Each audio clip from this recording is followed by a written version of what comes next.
بسم اللہ الرحمن الرحیم نحمدہ و نصلی علی رسولہ الکریم اما بعد۔ دوستو عزیزو، انسان جو بھی عمل کرے،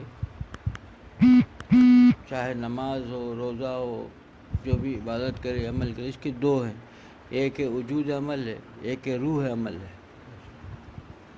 وجود جو ہے، دیکھیے کہ نماز کے لیے آئے، نماز پڑھ لیا، یہ وجود تو عمل میں آ گیا۔ اس کی روح جو ہے اخلاص سے، اب جو اخلاص کے ساتھ ہوگا وہ اس کا الگ درجہ ہوگا۔ نماز تو سبھی نے پڑھا، 100 آدمیوں نے نماز پڑھا، وہی رکوع تھا، وہی جو ہے قیام تھا، وہی سجدہ تھا، ان کے عمل میں کوئی فرق نہیں تھا۔ لیکن اللہ کے ہاں جو ہے مختلف، اس میں سے ہر آدمی نے اپنا اپنا طریقے پر اپنے اپنے اخلاص کے بقدر فائدہ انہوں نے ثواب کمایا۔ نماز ایک ہی انداز سے سبھی نے پڑھی، ایک ہی وقت میں پڑھی، ایک ہی ساتھ میں پڑھی، ایک ہی انداز میں پڑھی، اس میں رکوع میں بھی کوئی فرق نہیں، سجدے کے طریقے میں بھی کوئی فرق نہیں، کھڑنے کا طریقہ بھی الگ نہیں، سب ایک ہی طریقہ تھا، لیکن فرق پڑ گیا ان کے اللہ تعالیٰ کے ہاں جو اخلاص، جیسا اخلاص ہوگا ویسے ہی اس کا فائدہ ہوگا، اسی کے حساب سے اس نے ثواب کمایا۔ کسی نے بڑھ کے کمایا، کسی نے کم کمایا، کسی کے ہاں نیکیاں خوب ملی، کسی کو بہت کم ملی، وجہ یہ ہے کہ اس میں فرق پڑ گیا۔ دوستو عزیزو، یہ اصل ہے کہ آدمی اخلاص والے اعمال، اخلاص کے ساتھ جو عمل ہوگا وہ چاہے تھوڑا بھی ہو، اللہ کے ہاں بہت قدر و قیمت ہے۔ اخلاص کے بغیر یا بس وجود عمل تو ہوگا، لیکن اللہ کے ہاں قبول کے لیے شرط اخلاص سے اللہ کے لیے ہو، اور اللہ نے جس طریقے سے بتایا اس طریقے پر ہو، یہی اصل چیز ہے۔ دیکھیے کہ ایک آدمی ہے، تہجد بھی پڑھ رہا ہے،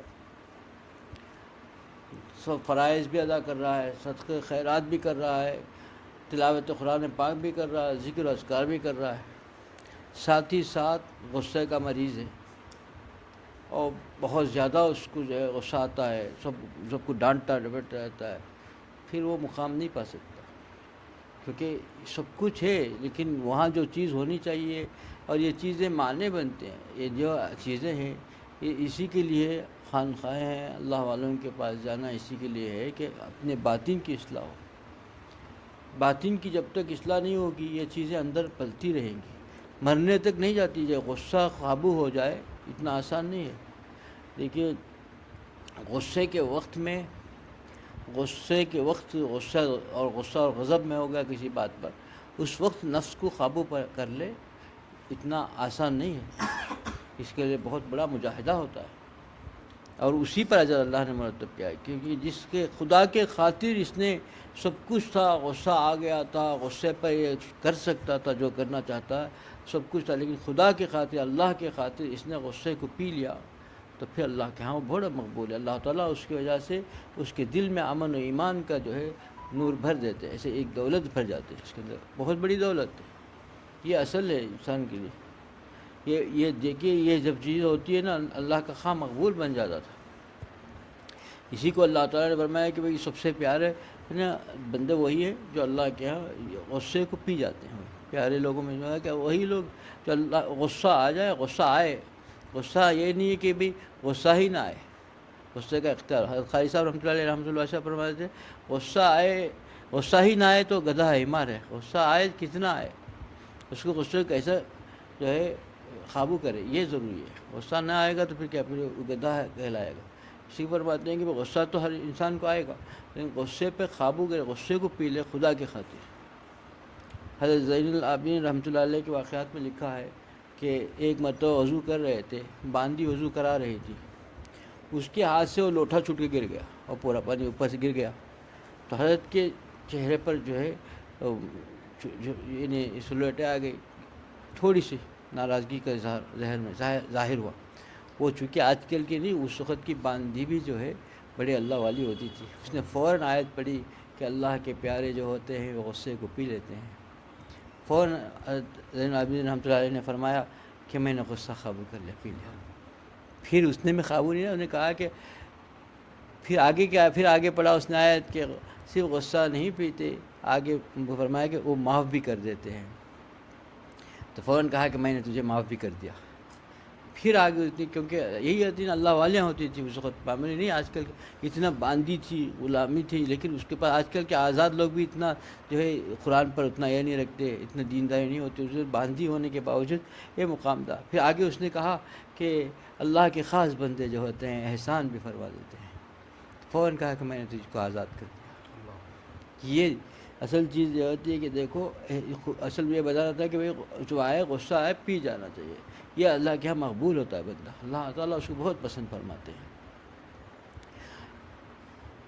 حضرت ابو مسعود رضی اللہ تعالیٰ عنہ کا ایک غلام تھا، اس نے کوئی غلطی کی، اور اس غلطی پر حضرت ابو مسعود رضی اللہ تعالیٰ عنہ کو تکلیف بہت ہوئی. اس تکلیف سے جو ہے سخت جملہ زبان سے نکل گیا. جب سخت جملہ زبان سے نکلا تو پیچھے سے آواز آئی کہ تو اس غلام پر جتنا قادر ہے، تیرا مالک خدا تجھ پر اس سے زیادہ قدرت رکھتا ہے. فوراً چونک کے اور پلٹ کر دیکھا تو حضور اکرم صلی اللہ علیہ وسلم پیچھے کھڑے ہوئے تھے. فوراً فرمایا کہ حضور اکرم صلی اللہ علیہ وسلم سے فرمایا کہ اے نبی کریم صلی اللہ علیہ وسلم، میں نے اس کو معاف فرما دیا، اور بلکہ میں نے اس کو آزاد کر دیا، اس غلام کو. فوراً حضور اکرم صلی اللہ علیہ وسلم نے فرمایا تو اگر اس کو معاف نہ فرماتا، اور اس کو جو احسان کا معاملہ فرمایا اس کے بدلے میں تو نے اس کو آزاد کر دیا، یہ نہ کرتا تو آگ میں جھلس جاتا. کس کے لیے فرماتے ہیں؟ جس کے لیے اللہ تعالیٰ رضی اللہ تعالیٰ نے، اللہ اس سے راضی ہو گیا، وہ اللہ ان سے راضی ہو گیا، وہ اللہ سے راضی ہو گئی. اللہ نے قرآن میں فرما دیا، ان کے لیے جملہ ہے. اور ہم لوگ اپنی عبادتوں پر ناز کر رہے ہیں. کن کے لیے فرمایا کہ تم اگر ان کو معاف نہ کرتے، یہ ہو جاتا، غصے میں تم نے جو جملہ کہا ہے یہ تمہارے لیے آگ میں جھلس دیتی. ان کے لیے فرما رہے ہیں. اور ہم لوگ اپنی عبادتوں پر ناز کر رہے ہیں. ہم پر اپنی عبادتوں پر ہم کو ناز و فخر ہو گیا ہے، اور ان کے لیے وہ مقام ہے جن کے لیے اللہ جن سے راضی تھا. دوستو عزیزو، یہ ہمارے لیے عبرت ہے. ہم کو سمجھنا چاہیے ہمارے لیے یہ جملہ کہ قیامت تک آنے والوں کے لیے ہے، کہ ان کے لیے نہیں، ہمارے لیے تھا یہ جملہ. کہ دیکھو کہ ان کے لیے یہ جملہ اگر کہہ دیا تو پھر ہمارے لیے کیا حال ہوگا، اور ہم کیا معاملہ فرما رہے ہیں. ہمیں سے ہر آدمی غور کرنا چاہیے، ہمیں سے ہر آدمی غور کرنا چاہیے. یہی چیز ہے، یہی چیز ہم کو لے ڈوبے رہی ہے. ہماری عبادتیں تو کر رہے ہیں، ہمارے اندر جو اخلاق رذیلہ ہے یہ نہیں جا رہے. غصے کا سب سے زیادہ وہی ہے کہ جو سمجھا کہ جس کا اندر غصہ ہے، انہوں نے کہا کہ بھئی خانقاہ کے اندر تو یہ بات ہے کہ دیکھو جس سالک جو سلوک طے کرنے کسی اللہ والے کے پاس گیا ہے، اس نے ابھی تک غصے کو قابو نہ کیا، تو پھر سمجھو کہ پہلا قدم بھی نہیں رکھا. ابھی غصہ سب سے پہلے غصے پر قابو کرنا سیکھے. پہلے آپ غصے کو قابو کریں. غصہ ہی ایسی چیز ہے کہ انسان کو جو ہے برباد کر دے گا. دوستو عزیزو، اللہ والوں کے واقعات کو جب پڑھتے ہیں نا، یہ عبرت کے لیے ہمارے لیے. ہم لوگ غصے میں سب کچھ کہاں کیا کچھ نہیں ہو جاتا. اللہ تعالیٰ جو ہے غصے کے اندر اتنی شریک حیات اور محبت کرنے والی، جس کے اللہ نے شریک حیات بنایا تھا، غصے کے معاملے میں ایسا معاملہ ایسا لفظ زبان سے نکل جاتا ہے پھر وہ حرام ہی ہو جاتی ہے. کبھی معاملہ یہ ہوتا ہے کہ غصے میں آ کر کے بیوی ایسے جملے کہہ دیتی ہے کہ ہمیشہ کے لیے تا حیات شوہر کی نگاہوں سے گر جاتی ہے. یہ سب کیا چیز ہے؟ یہی غصے کی ایک چیز ہے. کیونکہ غصے کے وقت میں انسان مکمل اللہ تعالیٰ جب غصے کی حالت میں اور طیش میں ہو جاتا ہے اور غضب میں ہو جاتا ہے تو مکمل شیطان کے جو ہے شکنجے میں رہ جاتا، اور جیسا چاہے اچھال دے گا. وہ اسی کے شیطان کی شکنجے میں چلے گیا وہ غصے کی حالت میں، غضب کی حالت میں. اگر اس نے قابو نہیں کیا تو پھر جیسا وہ چاہے، بس اس کے شیطان کیا چاہے گا، اس کو جیسا چاہے گا اس کو ختم کر دے گا. اس کو معاملہ چھوٹے سے معاملہ غصے کی حالت میں سب کچھ برباد کر دیا لمحوں میں. دوستو عزیزو، ایک واقعہ لکھا ہے کہ عبدالغنی پھولپوری رحمۃ اللہ علیہ رحمۃ اللہ واسعہ کے پاس ایک دیہاتی آیا، اور دیہاتی آ کر کے بہت ہی ایسا کچھ ایسے سوالات ایسے کرنے لگا، اور ایسے بیکار کرنے لگا. حضرت کو طبیعت پر بہت بار لگا. حضرت نے ڈانٹ دیا. اس کو ڈانٹ دینے کے بعد وہ دیہاتی چلے گیا. جانے کے بعد احساس ہوا کہ کچھ زیادہ ہو گیا، سخت جملہ کہہ دیا، میں نے زیادہ کر دیا، اور اتنا بے چین ہو گئے. اللہ والوں کو چین نصیب نہیں ہوتا. معلوم ہوگا کہ مجھ سے ایسی خطا ہو گئی. جس نے شریعت اس چیز کو منع فرمایا تھا میں نے ایسے خطا کر دی، تو پتہ چلا کہ اب کہاں رہتا ہو دیتا ہے، پتہ چلا کہ بس کہ وہ جو ہے 1.5 کلومیٹر کے فاصلے پر رہتا ہے، 1.5 میل کے. لیکن حضرت کے اوپر اتنا غم طاری ہو گیا کہ میں نے کیا کر دیا، اس پر جو ہے ظلم ہو گیا اس کو. تو اتنے پریشان ہو کر کے نکلے، چلتے چلتے راستہ ہی بھول گئے، کیونکہ غم سوار ہو گیا تھا. 1.5 کلومیٹر کا تھا، 1.5 میل کا، لیکن راستہ بھول گئے. بہت دھوپ پھر کے پہنچے، بہت دیر کے بعد، بہت پھٹک کر کے. اس وقت پیدل چلنا تھا. جا کے پہنچے، اور پہنچنے کے بعد حضرت کیوں نہ دیکھ کر پریشان کہا کہ بھائی میں نے کچھ زیادہ ہی زیادتی ہو گئی، تم سے معافی چاہتا ہوں. انہوں نے کہا کہ حضرت آپ تو میں آپ کو شیخ سمجھتا ہوں، مجھ پر پورا حق رکھتے ہیں آپ کہ مجھے تو ڈانٹ سکتے ہیں، مجھے تو کچھ نہیں ہے، یہ تو کیا کچھ نہیں کہا آپ نے. تو کہا کہ نہیں، جب تک تم مجھے معاف نہیں کرو گے میں یہاں سے نہیں جاؤں گا. اس نے کہا کہ حضرت میں تو آپ کو جو ہے آپ کا مقام مجھے باپ کے جیسا ہے، روحانی باپ ہیں، لیکن پھر آپ کی خاطر، چونکہ آپ یہ جملہ کہتے ہیں، اس کی کافی خاطر میں کہہ دیتا ہوں کہ میں نے معاف کر دیا. لیکن آپ آگے بھی میرے لیے جو ہے وہی مقام رکھتے ہیں، میرے اصلاح کے لیے جو کچھ بھی کیا میرے اصلاح کے لیے میری غلطی پر کیا، اور اس پر وہ نہ کرے. میں تو اس پر میرے ذہن میں بھی نہیں اس بات کو، آپ نے جو فرمایا میں تو دل و دماغ میں بھی میری اس بات نہیں ہے. میں تو بالکل اسی وقت بھول گیا. تو یعنی مجھے کوئی تکلیف ناگواری نہیں ہوئی. یہ پھر اس کے بعد گھر واپس آئے اپنی جگہ. یہ اس لیے بتایا جاتا ہے کہ بھئی دیکھو معمولی نہیں ہے یہ. ہم لوگ کسی اللہ والے کے پاس جاتے ہیں تو پہلے یہی چیز سیکھنی چاہیے کہ غصہ کو قابو کرنا. غصہ یہی ایک چیز ہے کہ حضرت شیخ الحدیث زکریا صاحب رحمۃ اللہ علیہ کے پاس ایک آدمی آ کر کے بہت ہی ان کے ایک خادم میں خدمت میں تھا، بہت ہی بار بار ان کو تکلیف پہنچاتا تھا. وہ بار بار تکلیف، ایک بار نہیں. تو حضرت کو بہت تکلیف ہوئی. نے کہا کہ بھائی انہوں نے حضرت نے ناراضگی کا اظہار کیا. ناراضگی کا اظہار کر کے ڈانٹتے ہوئے کہا کہ حضرت نے کہا کہ میں کب تک اس کو بھگتوں. بھائی تجھے کب تک بھگتوں؟ بار بار، ایک بار غلطی کرتا، 2 بار غلطی، بارہا غلطی کر رہا ہے، بارہا تکلیف کا باعث بن رہا ہے. تو حضرت نے فرمایا، حضرت کی زبان سے نکل گیا کہ بھائی تو کب تک بھگتوں. حضرت الیاس صاحب رحمۃ اللہ علیہ وہاں قریب بازو بیٹھے ہوئے تھے. آہستہ کان میں آ کر فرمایا کہ قیامت کے دن جتنا تم بھگت نہ سکتے اتنا اس کو بھگتو. یعنی بھگتنے کا مطلب یہ تھا کہ معافی، یعنی کتنا تجھ کو معاف کرو. کہا کہ جتنا تم اس کے اللہ کے پاس معافی چاہتے اتنا تم اس کا لو. یہ ہمارے لیے نصیحت ہے کہ ہم لوگ کیا سمجھ رہے ہیں، چھوٹی سی بات پر کتنا خفا ہو جاتے ہیں. اللہ تعالیٰ نے کیسا چیز دیا ہے کہ کیسے واقعات ہیں، سب کچھ اسی سے ملتا ہے. اللہ تعالیٰ یہی چاہتے ہیں کہ بھائی دیکھو انسان ہے، انسان سے خطا ہوگا، غصہ کا مریض ہے، غصہ آئے گا، لیکن جو اللہ کے خاطر کسی کو برداشت کر لے اللہ کے ہاں بہت پسندیدہ ہے. اس کے اندر ایک نور پیدا ہو جاتا ہے. اللہ تعالیٰ اس کے دل میں جو اللہ کے خاطر غصے کو پی گیا اس کے دل کے اندر ایک نور پیدا کر دیتا ہے. اللہ تعالیٰ یہ نور پیدا ہو جاتا ہے، اللہ تعالیٰ اس کے دل میں نور پیدا کر دیتے ہیں. ایک بزرگ کا واقعہ ہے کہ ایک آدمی ملنے کے لیے بہت دور سے آیا. بہت دور سے آنے کے بعد گھر پہ جا کے دستک دی، پتہ چلا کہ نہیں ہے، حضرت باہر گئے. ان کی بیوی نے پوچھا کہ کیوں آئے ہو، کس سے آیا ہوا؟ بلکہ حضرت سے میں بہت اعتقاد کے ساتھ حضرت کی خدمت میں آیا ہوں، بہت دور سے نام سن کے آیا ہوں حضرت کے پاس. کہا کہ ارے وہ تو بیکار کا جو ہے دھوکہ، میں کہاں آ گیا تو بالکل جو ہے وہ تو دھوکہ ہے، دھوکے باز، بالکل دھوکے میں رہتا ہے وہ، بالکل نالائق کچھ نہیں. تو اس کے بات سن کر کتنا دور آ گیا. دل بہت تکلیف پہنچی، بہت پریشان ہوا. اور پریشان ہو کر کے جب واپس جانے لگا لوگوں نے پہچان لیا. کہا کہ بھائی کیا ہے تو کہاں آیا تھا؟ ہاں میں آیا تھا بہت دور سے، پتہ چلا کہ انہوں ایسے ہیں بول کر کے اتنے نام سنا تھا، میں آیا ان کے گھر میں معلوم ہوا کہ بھائی بالکل وہ ایسے.